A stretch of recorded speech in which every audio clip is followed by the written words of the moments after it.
future of poker, bots, ethics, and innovation.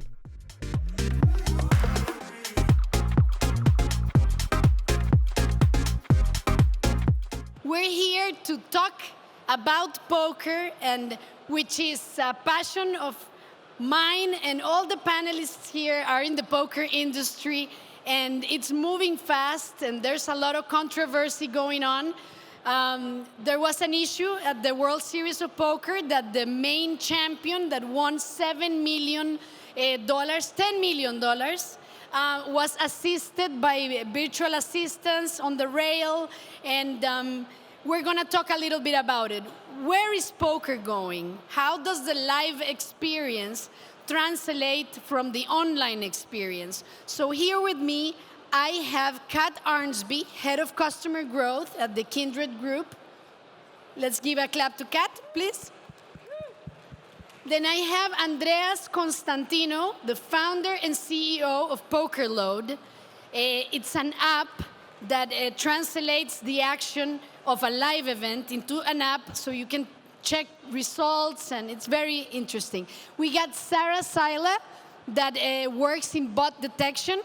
And last but not least, we have Mr. David K. Lappin, poker player, poker pro, and brand ambassador for Unibet Poker, as well as a famous award-nominated podcaster with his podcast, The Chip Race. So let's give it up to our panelists, please. Let's start a little bit with David. So David, can you describe what the situation was in the previous World Series of Poker? Where do you see this going? How is this affecting the game? Let us know a little bit. Okay, so first of all, I think it's really important to parse the optics of what happened, which are atrocious, from what actually happened. I think the real problem we have in poker at the moment is with RTA and different kinds of real-time assistance. That's in our online game. And what we saw on the rail with a well-known player, Dominic Nietzsche, being the coach of Tomeo, basically using a laptop and showing sort of, you know, they were pre-solved situations that might occur in the game that Tomeo, he was essentially giving him what would be not strange coaching that could be provided by anyone on the rail. But the fact that we saw it on a laptop screen there on TV is really bad, because it plays into everyone's concerns about what the worst actors in poker do. Separating that from the reality, I don't really feel like what took place there is any different from what has happened actually at most of our major final tables for a lot of years now. Is just done a bit more covertly, where people will receive coaching advice from very good players in the game to help them in-game. Mm-hmm. So David, where does that leave the regular poker player that just wants to play live, that wants to have a positive experience? How is this big player pool of professionals versus recreationals? How do you see that balancing itself or getting some kind of harmony? Well, the reality of poker is that there will always be winners and losers. Everyone pays their 10% reg fee, or in the case of the World Series main event, it's probably something more akin to 6%. And then we battle it out for the equity that it remains. In any environment, in any poker ecosystem, there will be better players and worse players. That will happen in a $1 field and in a 10K field. The better players will probably come out on top. But essentially, that's okay. We've accepted that from the outset. It's fine to have mixed ability in these fields. People can take their shots. There's a big luck factor in poker in the short term, and that will encourage players to, you know, take the opportunity to maybe play as a bucket item list, the World Series main event. I know it's an event that you've considered playing down the years and maybe are a little bit off-put by what you saw. Mm-hmm. So is there any positive outcome of using AI and bots? Kat, can you give us some insights about that? I think so, yes. And I'm well aware I'm in the minority within the poker industry. But unfortunately, I do think we are facing a situation of utter inevitability. This technology exists. It's getting better, not because of poker, because these kind of tools are used in multiple industries. The frameworks within which they exist are improving. Infrastructure to tech stacks such as AI, machine learning, which powers the bots, drives them, is improving. So we can bury our head in the sand and say, oh no, bots are bad, let's not interact with them. But actually it might be wiser to bring bots into the circle consciously, openly, transparently. Players know that they're playing against them, and not only do they play for the house, they now become a way to return that money to the players. So David, you said that we've accepted in poker there are winners and losers. You're one of the winners, so it's a lot easier for you to accept that. I'm going to lose either way. I work in poker, but I'm a recreational player. So if I'm playing against bots that are owned by the house, I know they are bots, and they win money from me, the house can now give me some of that money back.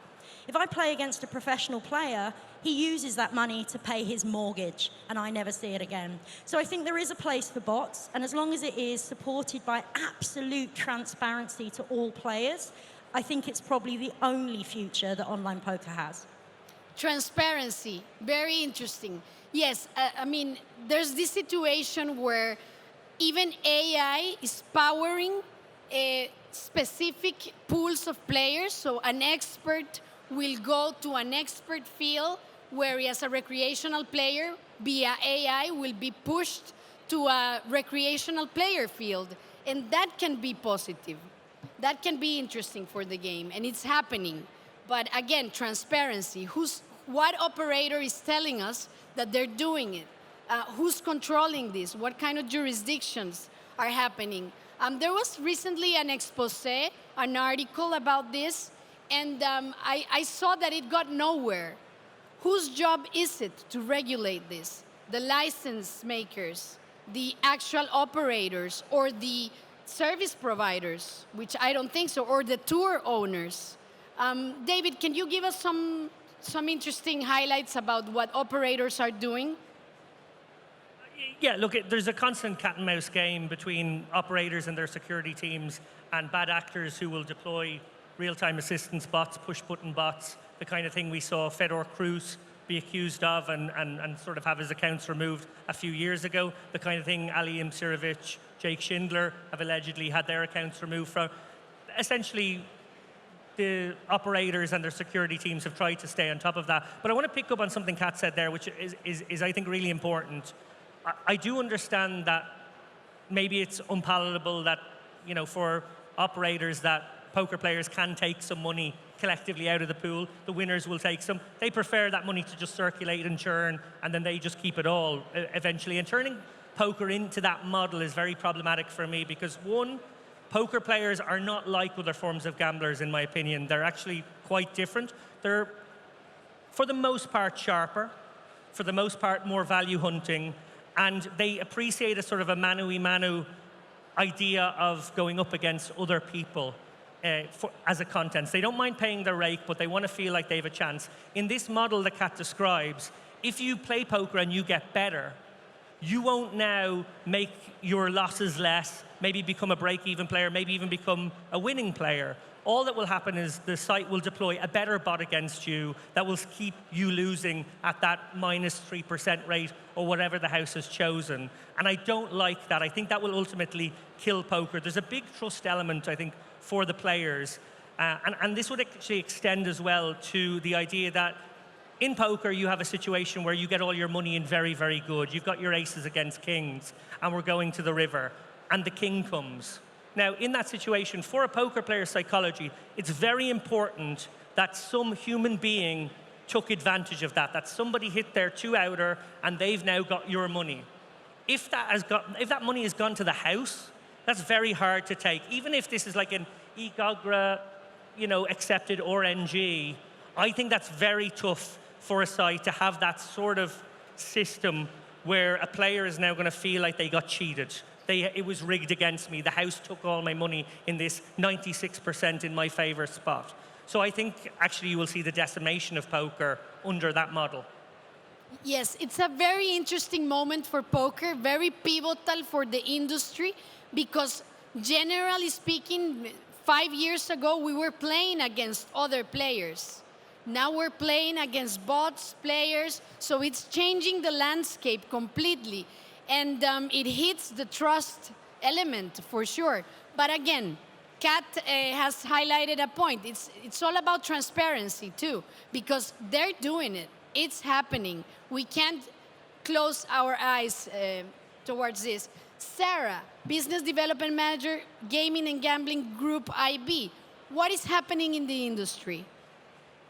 Okay, I'm not going to take a position on whether I agree with Kat or whether I agree with David. I'm not going down that route. What I do say is that there are tools, and the tools we use and the tools basically I represent are basically, they're there to identify bots. Now, if the company is actually okay with the bots, there's a way of identifying them, and there's a particular profile that they will fall under that you can recognize, okay, those are in-house bots. On the other hand, there are cheating bots, which are either done by malicious companies, by someone who has a different, it's not the house, it's not the professional poker player, it has someone that's a different agenda. And that, for me, is the most important bot to actually identify. It isn't a training bot. Training bot has its pros and cons. I see David's point as well. I think where I come in is actually the cheating bot where people are most concerned, because with cheating bots, nobody wins. It's not the house that can pay back to the player, and it is not the professional poker player, because they are still bots and you're still going to have to struggle against them. Great. So there's concrete action as well happening in the industry. There are tools out there to palliate, control, highlight the situation. So it's a very interesting pivotal moment for the industry. Andreas, the CEO of Pokerload, has developed an application that gives you the results of a live event on the app. It's very interesting. Andreas, how is the bot situation affecting your app, or is there a way to tag bots or tag players that are bots? How are you guys dealing with that? So regarding bots, as per se, we don't have a system to track the bots, because we are dealing with the offline, with the landscape. But what's missing from the equation between the online operators and the offline operators is an omni-channel, where the land-based operators could bring in more customers from the online sector.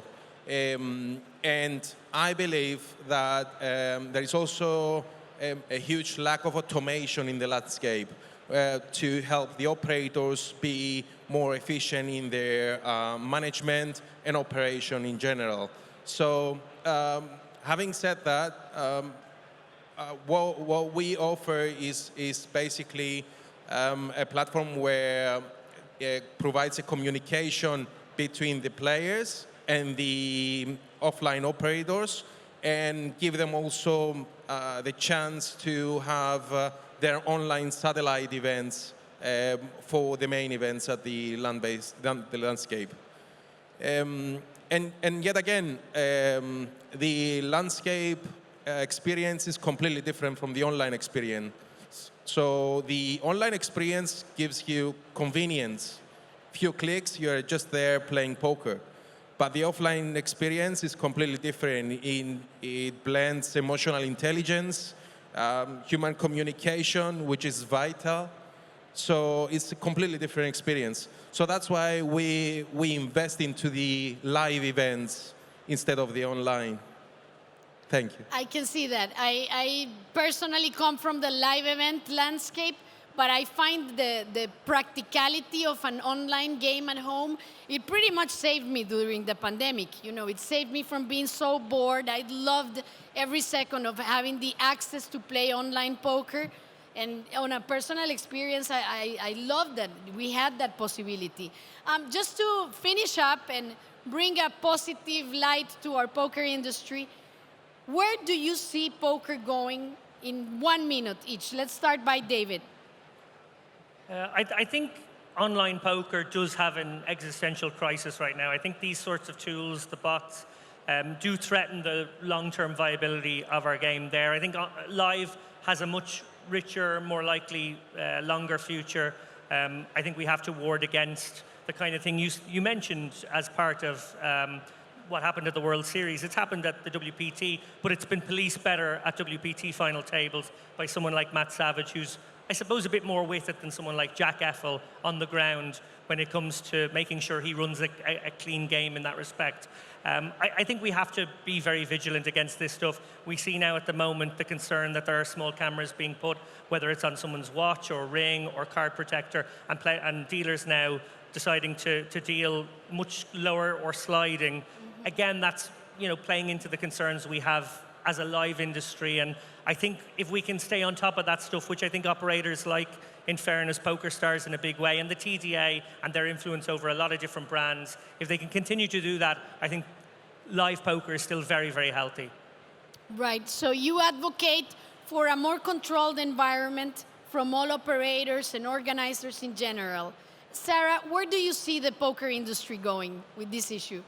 I see that, in terms of transparency, this becomes more and more important, knowing that, everybody starts hearing bots are being used. Okay, how transparent is this?